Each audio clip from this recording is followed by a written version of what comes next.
આવ્યા હતા મંદિરે અને કે સ્વામી મારી પાસે એક મોટી જણસ છે, મારે ભગવાન પાસે પ્રસાદીની કરાવી છે, એટલે સારા ભાવે વેચાય, દ્રષ્ટિ કરાવી હતી. તો આટલું નાનું આઈટમ કાઢી, આટલો નાનો હીરો હતો, આમ 1.5 વીઘા જેટલો. પછી સાહજિક મેં પૂછ્યું, કોની કિંમત કેટલી? તો કે સાહેબ તમે બોલો. મેં કહ્યું ભાઈ આ તો અમારી લાઈન છે જ નહીં. માણસની કિંમત કાઢવી હોય તો હમણાં 5 મિનિટ વાતો કરીને કાઢી લો. એ જો હું 5 મિનિટ વાત કરું એટલે એની કિંમત કાઢી લઈશ, પણ હવે આ હીરા અમારો વિભાગ નથી. એટલે એને કહું કે સ્વામી તો એસ્ટિમેટ કરો. મેં કહું હશે ભાઈ 5, 25, 50 લાખનો હીરો. તું બહુ આવું પૂછે છે, 1 કરોડ 2 કરોડનો હશે. મને કે સ્વામી આ 22 કરોડનો હીરો છે.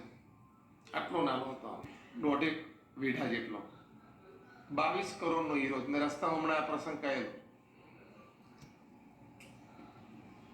કાર્બન એટમ અંદર જો ટેટ્રાહેડ્રલ સ્ટ્રક્ચરમાં ગોઠવાય એટલે હીરો બની જાય, અને ગમે તેમ ગોઠવાય એટલે કોલસો બની જાય.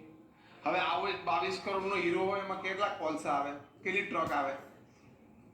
અગણિત. અડધું સુરત ભરી જાય કોલસાથી. માણસની વાત પણ આમ છે.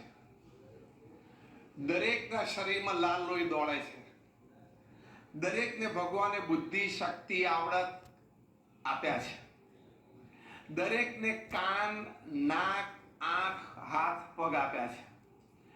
પણ કઈ ભાવનાથી તમે જીવો છો, કયા વિચારોથી જીવો છો, કયા હેતુથી જીવો છો, એની ઉપર તમારી કિંમત કોલસો કે હીરો એ નક્કી થાય છે.